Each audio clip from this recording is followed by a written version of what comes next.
So I wanted to teach a little bit on child development and behavior. I appreciate you all coming. My name's Margaret. I'm Joe's wife. I'm also the mom to Jefferson, Holden, and Solveig.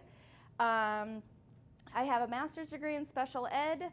I'm a board certified behavior analyst, and I currently work as a behavior analyst and a clinic manager doing intensive behavior therapy with children with autism. On top of that, I provide some contracted behavior and classroom management consultation locally. So I work with my hubby with the Head Start program and help their teachers navigate the challenges of the behaviors in their classrooms. I brought a bunch of notes because otherwise I will go off on so many soapboxes because I'm super passionate about this. So bear with me while I read a little bit of my notes. Throughout my career, I have lived and breathed child development and play and early learning. So that's going to be really the primary focus of a lot of what we talk about. However, it's super applicable to all ages and to us as adults. I know that was a big theme for Lent, was the theology of play. And as we really were able to exhibit through those devotions, play is ongoing, play is lifelong, and it is like the deepest, most beautiful form of learning, especially for our young learners. So we have 2 nights together if you guys decide to come back for the second night. So I want to talk about a few things intentionally, but I also really hope that we go off and have some really good discussions. I want to talk about what's been the most meaningful and challenging aspects of your child's development and behavior. I know I could come up with like a super long list about all of the challenges, but I also want to talk about what's been great, where you really shine as a parent and where you feel really confident, because I think it's good for us to hear that from each other too. We have folks here who have children of varying ages, and we have some here who maybe aren't parents or who have grown-up kids. So hopefully there's a little bit of something for everyone. We're primarily going to focus on behavior management of younger children, 0 to 12, because once they hit teenage years, I have no idea what to do. So that's when I call Gary and Jana and I go, how did you get through this? So over the course of the next hour, I have some pieces of paper on the table. I'd love for you to write the current most challenging behavior or thing, or a lot of them if you have more than one, so that we can talk about that on night 2. I have some behavior management strategies to talk about on night 2, and I'd love to use some of them as examples. You don't have to write your name, but that way I think it can be a little bit more pertinent to the actual experiences that you guys are having. And also, I promise I don't have all the answers. If you've watched my kids for any length of time, you will know that. We were just saying, I think one of my kids made someone cry last week at Wednesday school, and it was a teacher, so really good at teaching other parents how to do this, and still am learning myself. Okay, so before we get into the nitty-gritty, the nerdy side of brain development and child development, I first wanted to open up the floor for some discussion. I want to talk a little bit about our role as parents and the successes and challenges that we face in that role. Parenting is incredibly difficult, and if it isn't for someone, I don't believe them. I think it is just really, really hard. It is super emotional. It is ever evolving. You're changing as a human, and then you have these little humans who are also changing. And for someone that trains and coaches parents on how to parent, I struggle deeply with parenting my own children. It's just part of the job. I think it also is some of the most beautiful, they're the most beautiful moments and memories and feelings that you have. I feel like it's such a unique experience as a parent to look at your child and like ache inside because you love them so much. Like, when else do you feel that? And then you also are like, oh, like you are the most frustrating human. And so I think with that come these like great successes and these deep challenges that like keep you up at night. So first I want to talk about the challenges because I want to end on a positive note. So as parents, what are the hardest parts for you? What are the challenges? What makes you feel unprepared, inadequate? If you have specifics, great. If you just want to share, I'd love for this to not just be the Margaret show. Yeah. I think when your kids are going through some tough emotions or tough situations with friends or something, Yeah. that's hard. Watching them struggle socially. Yeah, and how do you help or what do you say to them? Mm-hmm. And you want to fix it. Oh yeah. And you can't fix it. Yeah, so watching your kids go through social or friend issues and just helping them through it. Yeah. So I have 4 daughters, and knowing that you can't do the same thing with each one except and end up with the same result. Yes. You're going through a challenge, or you're just trying to parent, or you're trying to guide. Mm-hmm. What works for one does not always work for the other. And how unfair. Like you could be an expert by the second one and then it doesn't work that way. Yeah. Other challenges? Yeah, Gary. How to support children as they raise children. Oh. How to help our daughters and sons-in-law with their youngsters. Of course, we know best, and they only follow our advice. Yeah, they don't want to hear that, Gary. Being able to support them, cheer them on as they go through the very things you're talking about. Yeah. And under very different circumstances than you probably went through them. Yeah. Yeah. Lots of different challenges with social media and technology and just the social climate right now too. It's a very different parenting, yeah. I would say one of my biggest struggles is managing my emotions and reactions in the middle of the chaos. Yeah. Is controlling my own feelings and emotions. Yeah. So that I don't just freak out and lose it. Yeah, the number of times I'm going, stop yelling! I'm like out of control myself. Everyone take a deep breath. It's like, Margaret, go take a deep breath. Yeah, it's wild. The number of times I catch myself doing that and being like, you're ridiculous. What are you doing? Yeah. I think that's my biggest challenge is coping with my own triggers, my own emotional reactions. Like, I'm cool. I am not okay now, and I don't know how to come back from that. And then the guilt you feel afterwards for not being able to manage your own emotions, and the apologies, and the I'm going to try better. Gosh, what a trip. What an emotional trip. Any other challenges?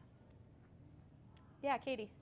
So I grew up in a yelling household.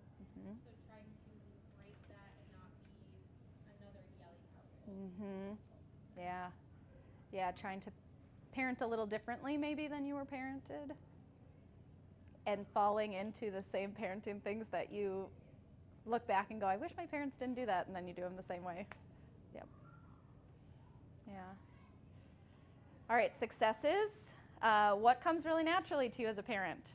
Where do you feel like you really shine? Like, I don't think we brag very often as parents. I think we look at our deficits, and I think it's important to reflect a little and go, I'm really good at, I don't know. I'm really good at buying great toys for my kids. I'm really good at bedtime. That's what I'm really good at. What are you guys good at? Routine. Yes. Yeah, Crystal's got it down. Yeah. I would say I try to make my girls feel really special, even if it's something small. Make them kind of know, like, hey, that's a big deal. Yeah. Even if it could be something really little. Yeah. And how that felt to you as a child, probably. Like I remember, like you can remember the, however many times an adult made you feel really special, and knowing that you're doing that for your kids is really cool. Yeah. I think having my kids feel that I love them unconditionally, even while I'm disciplining. Yeah. They know that. Yep. Helping your kids feel loved unconditionally. no matter what. Yeah, that's pretty cool. What else? Other successes. This should take longer than our challenges. We have fun parents in here. Like, who's the fun parent? Not me. Emma, you're a fun parent, right? Yeah. Until I'm not. Do we have any creative parents who like come up with really creative activities for their kids? No, we're all worn out. I would say I'm really good at like we get out and do stuff every single day. Yep. So like we're on the go. We Yeah. go to a lot of different things, a lot of different happenings around town. Yeah. And I didn't think I would be that type of parent because Mhm. I'm a homebody, but Mhm. I notice how much my kids thrive at Yeah. those things. So And that's not the easy thing to do. It is so much easier to stay home and not pack everyone up and not transition 15 times yeah. and not worry about bathrooms and where they are and which ones are gross and which ones are clean to take 3 kids into. And snacks. Yeah. So many snacks. Awesome. Any other successes? All right. I won't call on anybody, but I want to. All right. So now I want us to look a little bit at this video that I have that I think does a really nice job of giving an overview of brain development, specifically in those early years of a child's life. I think it really focuses on the importance of connection and social skills and play and how those help develop a child's executive functioning, their problem solving, their decision making. And I think that is particularly important because by the age of 5, 90% of a child's brain is developed.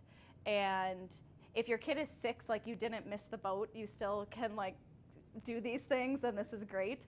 But I think it really puts the importance on how vital it is to build those strong relationships and healthy connections for young children. And this might not apply to you and where you're at with your children if they're a little older, but I think it's really good for us to think about as a society where we invest our time with our young ones and how we invest in our young ones.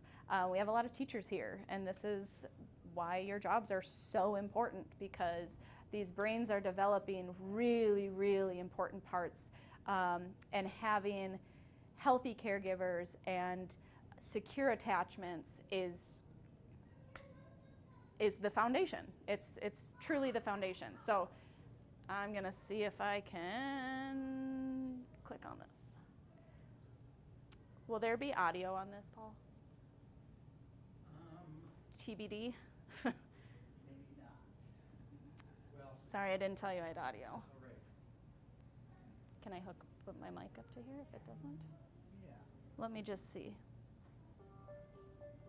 Okay, it's coming through here. I won't touch it.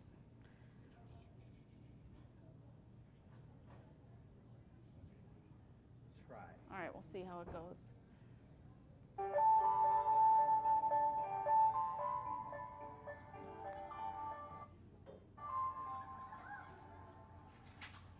Science tells us that the experiences we have in the first years of our lives actually affect the physical architecture of the developing brain. This means that brains aren't just born, they're also built over time based on our experiences. Just as a house needs a sturdy foundation to support the walls and roof, a brain needs a good base to support all future development.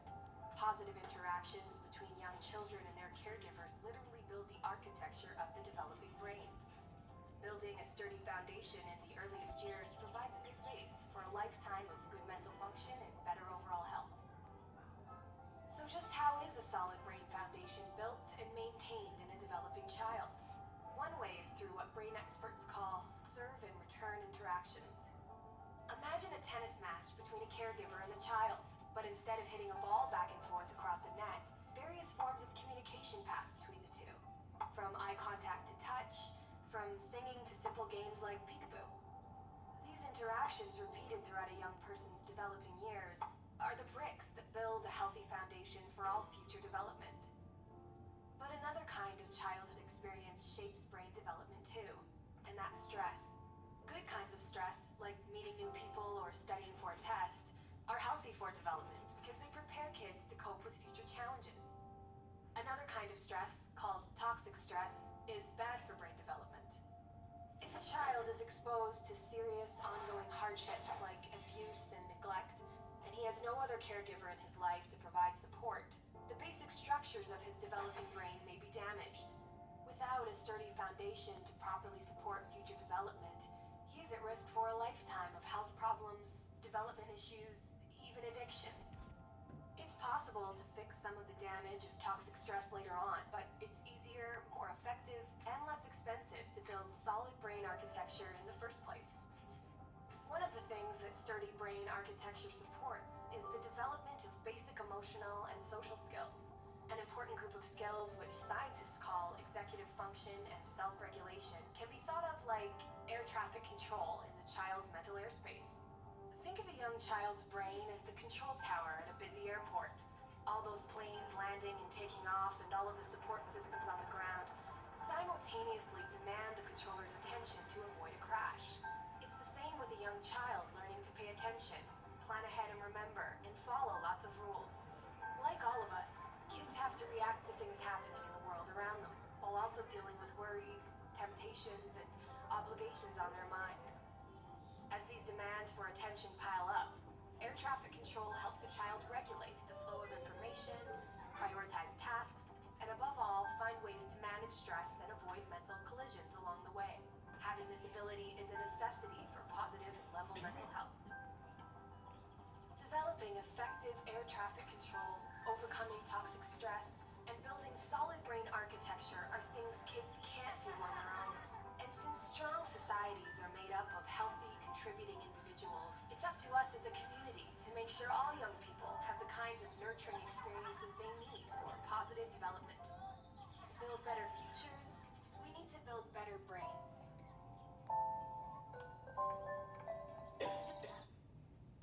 Okay. Oh gosh, this is. I have, no offense to boomers, but I have boomer skills in a millennial body when it comes to technology. So, okay, we did it. All right, we're back.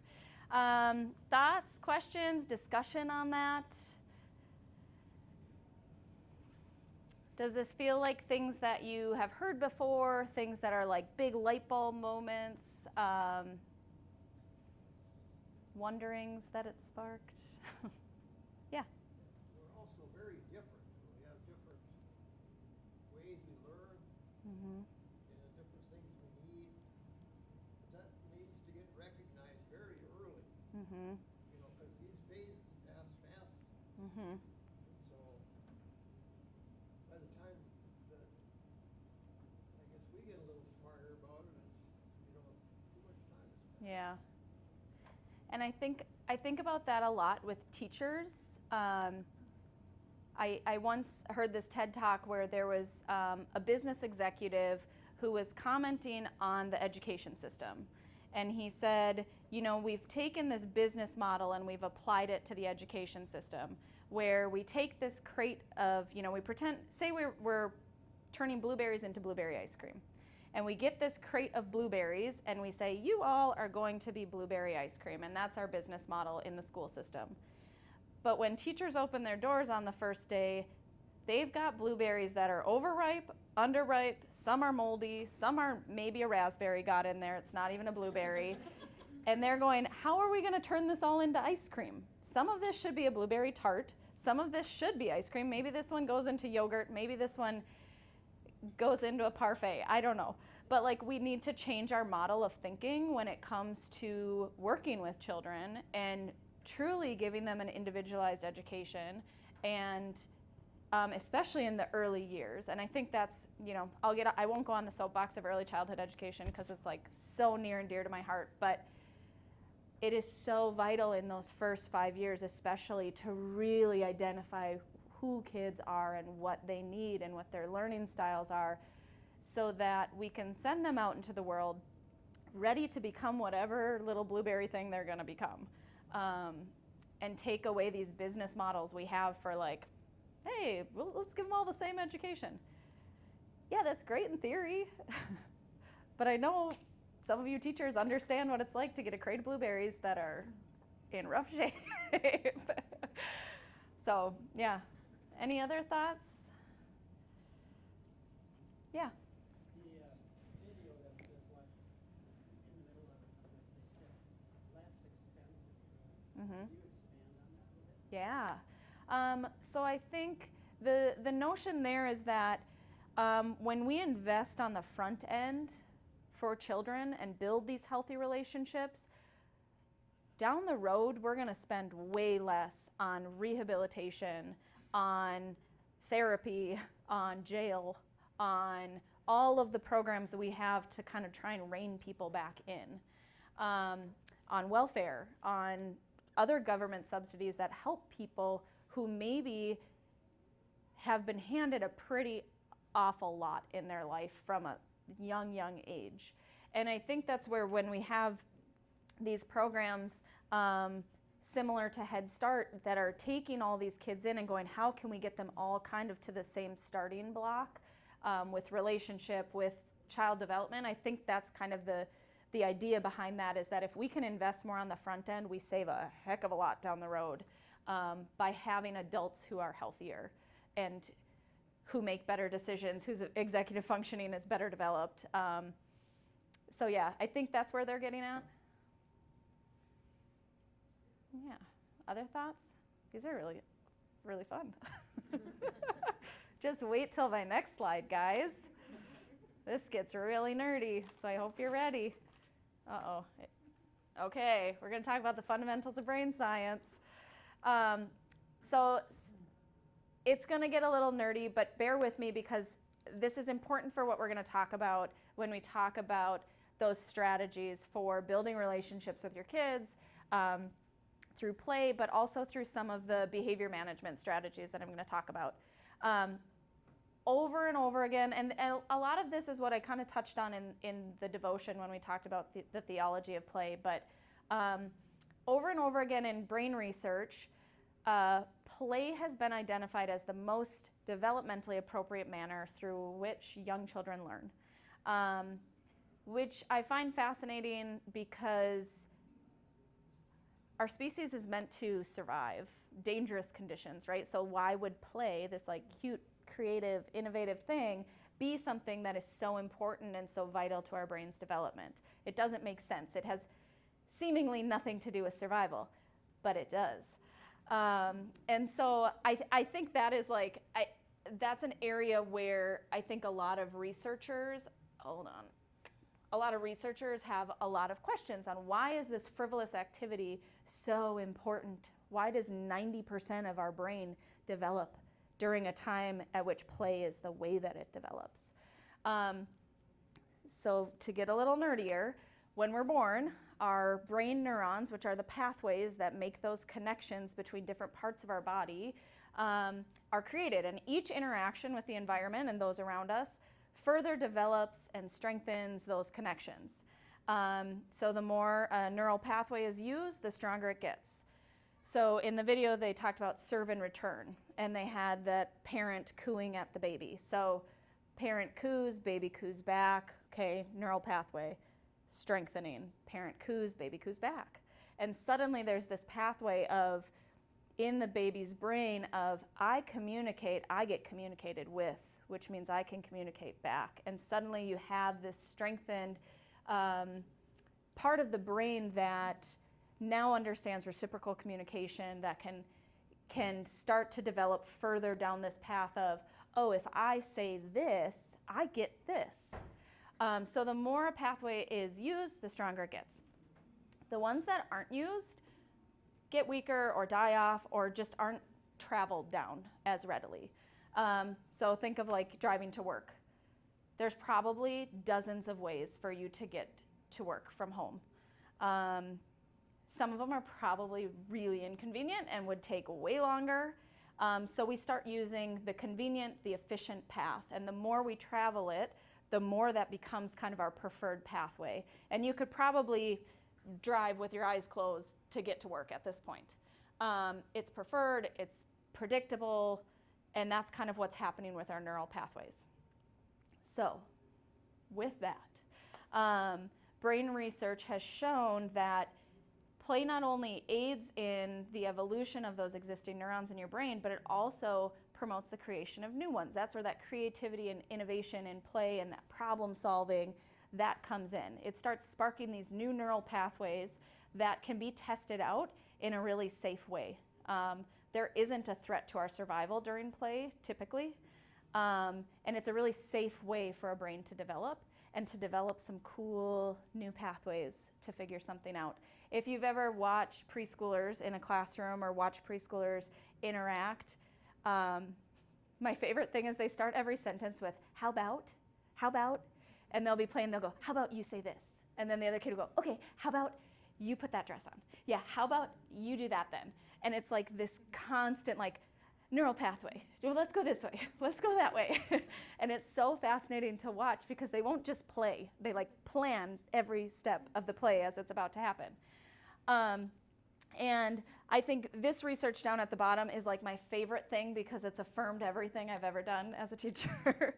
But scientists discovered that it takes approximately 400 times of something, so repetitions of something, to create a neural pathway in the brain if it is done in, I don't know, a forced or formal or rote way. So count to 10. 1, 2, 3, 4, 5, 6, 7, 8, 9, 10. It'll take about 400 repetitions of that for that pathway to be created and to be strong enough to kind of hold its own. But when it's done through play, it only takes 10 to 20 repetitions. And I think that's just fascinating. So when we look at, and I really am not dogging the education system, I promise. But when we look at, maybe for little preschoolers, giving them worksheets to learn how to count, why don't we just give them a bunch of things to play and count? It's stickier learning. It's better for their brains to learn that way. And it stays, and brain research has shown that. So that's as far as I'll go. Yes, Gary? Would you want to talk about structured play versus free play? Ooh. Is that right? Do I ever? So we actually are going to touch on that a little bit because the therapeutic strategy that I'm going to kind of train on a little bit is called child-directed interaction. So when we direct the learning, when we structure the learning, we aren't really giving too many opportunities for those little neural pathways to go off, right? Where that child's brain needs to be going. We're deciding, we're going to take this path, and you're going to take this path this way. And when there's unsupervised, unstructured, and I say unsupervised not like kids aren't being watched, but we aren't obviously supervising them, we're kind of stepped back. When that play is happening, that's where the magic happens because it is completely free of other people deciding what's important for that child's brain, for that child's development. Now, I think it's important for adults to constantly provide things for their children in their environment to explore and discover, but I think it's more about controlling the environment and not controlling the children when it comes to that. So, yeah.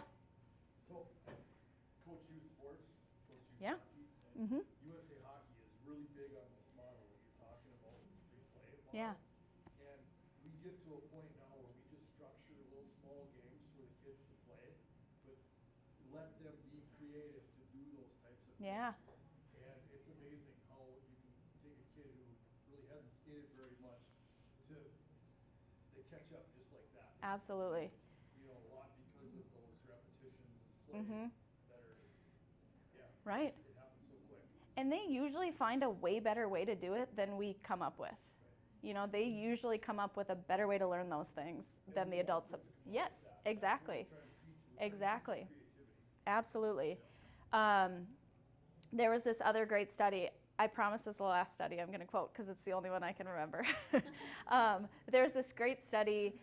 They did a research study on MIT graduates and versus kindergartners. And there's this assessment where they can assess creativity levels. And they gave this assessment to MIT engineering students and kindergartners. And the kindergartners like on average, we're getting 98% on this creativity scale. And this is a creativity scale for all ages. The MIT students were at like 12%. And so there's something fascinating that happens when play starts getting removed from our lives, how we start losing those opportunities to exercise that part of our brain, right? To use those parts of our brain. And I think we kind of assume learning's done at a certain point, and so we stop engaging in that kind of learning. And play can look, we've talked about this all through Lent, but play can look like so many different things. For me, this is play, right? I get to like research and put cute pictures of kids playing with their parents, which do not look real at all, by the way. I was gonna put pictures of me playing with my kids, but they are messy. It's like greasy mom bun and like a super messy house, and like someone's not, like Holden's never wearing a shirt at our house, and so these are way cuter pictures, but I think there's just like so much value to be. I really appreciate all the points you're bringing up, because it's so important. But okay, let me make sure I didn't miss anything. I don't think we did, because we talked a lot about everything. Okay. All right, so I'm hoping we've got some good time here. I want to get through this part, and then I want to save the rest for next time, because I think it's going to be really good to talk about the ins and outs of child-directed interactions. So we talked about how children learn best through play. We talked about like the serve and return interactions between a child and their caregiver. And so now we're going to discuss a really common play intervention. It's a therapy approach that's used really often in family therapy. We use it in our clinic as just a model for playing with our clients who have pretty severe impairments from autism. And it's called child-directed interaction. I'm going to refer to it as CDI because it's way easier to say. I am not a certified CDI trainer, I have to say that. So I won't get into the weeds of the full training. I think it's a fascinating training, but I do use it every day. I use CDI with my own kids and use it with my clients all the time. So I think it's a valuable technique, especially during those early years, but there is a lot that can be transferable into working with older kids or playing with older kids. Some of this works on your spouse too, so don't tell Joe. He's not here, so he doesn't know. Reinforcement goes a long way when you want someone to change their behavior. So first I'll talk about kind of the overview of CDI, and then we'll just talk about what it can look like for you as a parent, or what it already looks like for you as a parent. So I hope that if you have ideas and insights to share, that you keep chiming in. I think it's really important to have the discussion. I also want to say too, if I'm ever using vocabulary or jargon, please, and you don't know what I'm saying, please stop me, because I'm so like in the alphabet soup of the mental health world that I sometimes forget that people have no idea what I mean. So please stop me if nobody's tracking. Okay, so I have a couple bullet points here on what CDI is. You can read through those as I talk, and I'll try and touch on a couple of them too. But the most important part of CDI is that your child gets to lead and direct the play. This is one of the few times during their day when they get to be in charge, where they get to choose, where they get to have some feelings of power over what's happening in their life. And if you think about it, if you think about like the moment-to-moment happenings in your child's day, they actually have like very little say in what happens to them, right? We wake them up when we want them to wake up. Oftentimes we're picking out their clothes for them or having some like rules on what they can and cannot wear. We give them maybe a few options for breakfast. We get them out the door on our time. We tell them where they're going to be, what they need to do. They really don't have a lot of power over their lives. And that's okay, because if they had a ton of power over their lives, things would not go well. But we really rush them along through these busy schedules. We're quick to make decisions for them just for the sake of convenience and ease. And I think that giving our kids this high quality engagement where they can lead can really show them we value their choices. It also really reduces power struggles, which is great. If you give them a couple areas of their day where they get to choose, then you actually see a huge decrease in power struggles in other areas because they got that feeling. They know that they have areas where they get to have some power, and they're less likely to challenge you for other things. Additionally, these are the moments where we really have planned time to give our kids high quality attention. I think we have really good intentions of doing that, and then we're so distracted, right? Sometimes I just want to be left alone. Sometimes I want to sit on my phone and do nothing because I'm exhausted. Sometimes all the time, I have a long list of things to do, and the last thing I want to do is play Spot It for like the 5,000th time with Solveig because she's so good at it and she beats the pants off of me every time we play. But I think being able to have some planned time where we know they're going to get that high quality engagement, where we know they're going to be positively reinforced for their good behavior, for those good things we want to see, can just feel really good for us too. It can free us from a lot of the guilt we have. That's my kid. Jefferson, hey,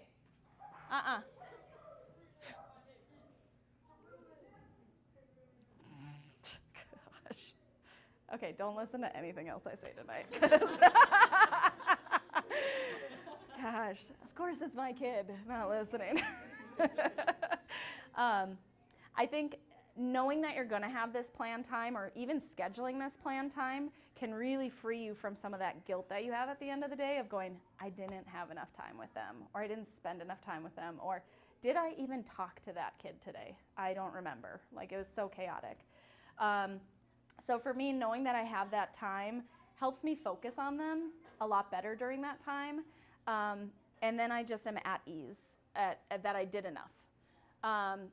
And enough can be 5 to 10 minutes, by the way. One amazing part of this intervention, and I will show this intervention to you, I promise, I won't just talk about it. One amazing part of this intervention is that it's not super time consuming. You need no materials, toolkits, or planning. It simply requires you to set aside the time to stop doing and just be with your kid. And I deeply struggle with that. I deeply struggle with turning my brain off and just being with my kids. And I don't know if we can raise hands and show who else feels that, but like I really struggle with being with my kids. And because I just want to do. Even while I'm playing, I'm cleaning things up while I'm playing and like organizing the magnetiles by color because that looks nice. And I have a really hard time just sitting with them. And that feels icky to me sometimes. So as you're thinking about what this could look like for you, I recommend finding a time that actually works for you. Yeah, Katie? I was actually thinking about what you were saying about not, like, sometimes I'm playing with them, but I'm not mentally there. Mm-hmm. I'm totally just, what's the next thing I'm going to do after this? Mm-hmm.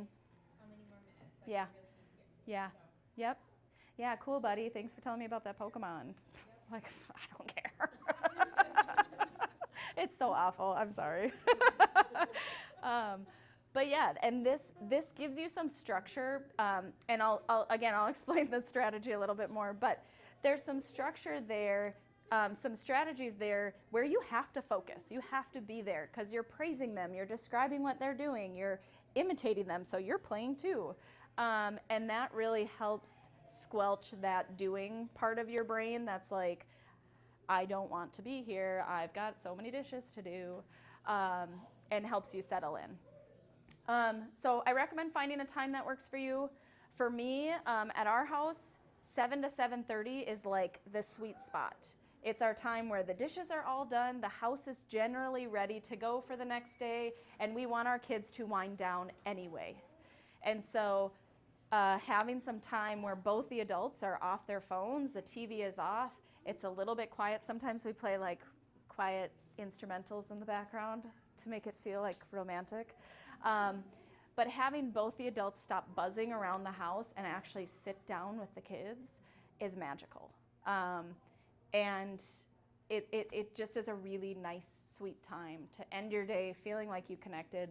They usually will tell you a lot more during that time of the day than any other time. They've got a lot to say about what happened. The other time is when Joe is working on Sunday and we are not at church and we are sitting at home in our pajamas while he works. Okay. I have a video for us to watch about what CDI looks like. We can either wrap up with it or we can start with it. What do you guys think? You want to watch it? Let's do it. All right. Yeah. I like that attitude. Let me see how long it is. That's a great... I think this one's quick. This one's just a minute. So this is what CDI is going to look like.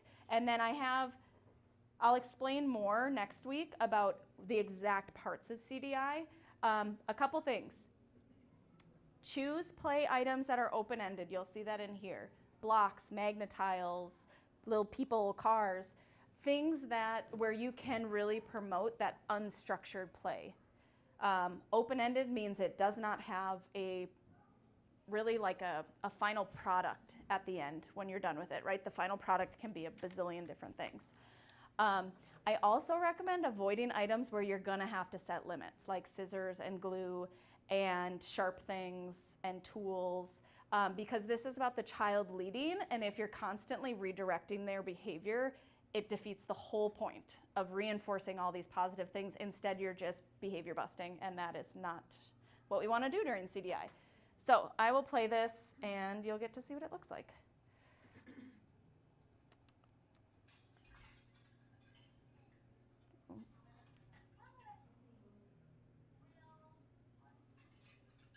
I think it doesn't get much louder.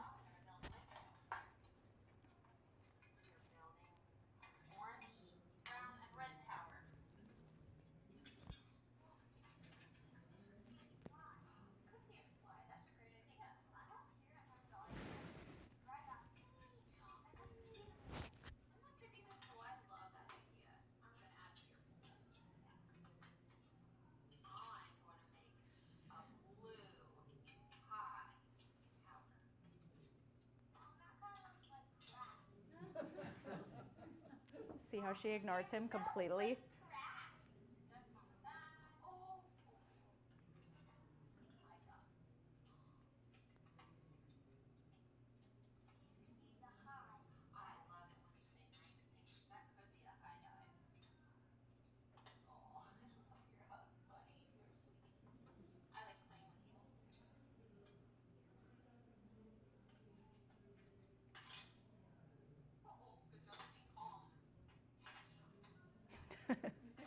Thank you.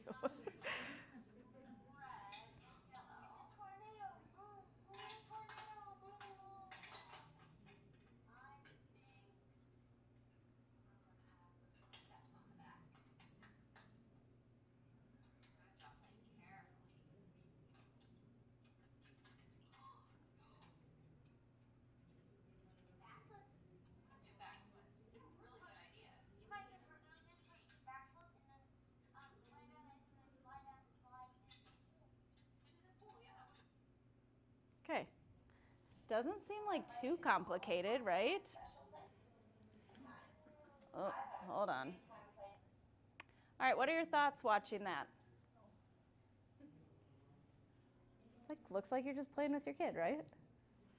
But like really intentionally. What were some things you noticed about what she did or didn't do? I love how she ignored his negative behavior. Yes. Yeah, she just like didn't phase her. Because I feel like I struggle with that sometimes. Like I hear that and in me wants to correct it. Mm-hmm. And we will talk about that on night 2, Crystal. Great segue. Do you want to know more about that? Come next week. Yeah. Yeah. You know, on my little tip sheet, it says behavior goes where reinforcement flows. And I purposely left all the behavior management strategies till night 2, so you have to come back for them. What else? What did you see? What were some things where you're like, that's weird, why'd she do that? Did you see any of those where you're like, that's not how people talk? Well, one thing I caught on was TCIT training. Are you familiar with that? Yep. I don't remember Yep. Yes, this actually comes from that. Yes. I learned that through teaching and do that with my Yep. kids. Yes. And it really does. Yeah. So TCIT and PCIT are where CDI comes from. So PCIT is parent-child interaction training, and TCIT is teacher-child interaction training. And this is a strategy. So imitation is what that one's called, where they do it and then you do it. And part of that is showing them that what they're doing is important. And for me, when I work with kids who are nonverbal, when they do something and I do it back, it's showing them, do that again. That was important. I heard you. Especially for a child who's nonverbal. If they're saying something or making a sound and I make that sound back, it gives value to that thing that they're doing. But it's weird, right? Like when he's like, I found the blue one, and she's like, you found the blue one. Like, it feels kind of weird. But that's the intention behind it, is that it shows some value there. It reinforces it. What else? Anything else? I like that after she ignored the mom that looks like crap, the next nice thing he said, she jumped right in and was like, I like when you say nice things. She reinforced that and ignored the negative behavior. And we'll talk about that too. But all right. Yeah. A couple of examples, I guess, I saw with my grandkids. I was trying to show Gabby something, some motion that she had to do to accomplish a task. My demonstration included an action that it was extraneous. It didn't make any sense, but she did everything that I did. Yeah. Yep. And so when I had a hard time convincing her, this part, Yep. get my hand moving. Yeah, don't do that thing. Yeah. And then she would pester to, she wanted to try to make breakfast. She wanted to make pancakes. I said, well, the stove is hot. But she wanted to. The mixer was dangerous and all that stuff. Mm-hmm. So anyway, we fried the pancakes. It was a pan that had a little edge rather than a grill. Yeah. Well, I said, gotta be careful. Well, she touched that with her wrist. Ooh. And,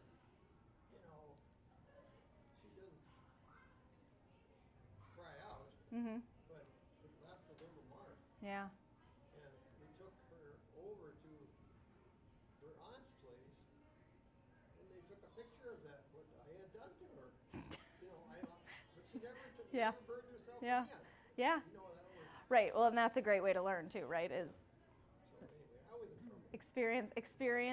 experience the consequence of what you're doing. Well, and that I think she did a nice job too when things fell over and he stayed calm. She praised that. Hey, good job staying calm. Probably knowing that that's a challenge for her kid. And I know for my kids, like once you really observe them and play with them, you can start seeing where they do have a lot of challenges, and this is a great way to work on those things, is to praise it during that play. Hey, good job sharing with me. Wow, I really like how you had a calm voice. Oh my gosh, it fell down and we just like both stayed super calm. Wasn't that cool, right? Like you get to really work on these things, and it's like 5 to 10 minutes. Okay, they're gonna descend. So we will pause there. If you wrote anything down on your sheets, I'd love to collect those. If you haven't and you have some ideas or things that you're like, hey, this is super hard for us, this is a challenging behavior or a challenge I have as a parent, I'd love to hear. And I'll see you guys next week back here. Thank you.